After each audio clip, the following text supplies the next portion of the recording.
kan ing utikbul ichil wa. But es relleno y hay que rellenarlo para que tenga el saborcito del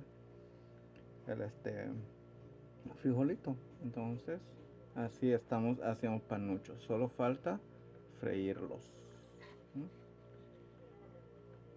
Y vamos a ir haciéndolo porque debe tener una entrada, un corte para después rellenarlo. Vamos rellenando.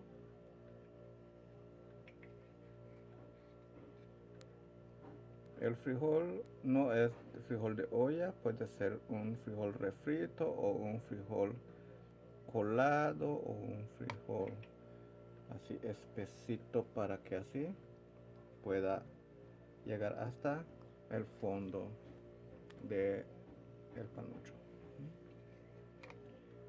Recuerden lavar sus manos siempre que van a hacer alimentos.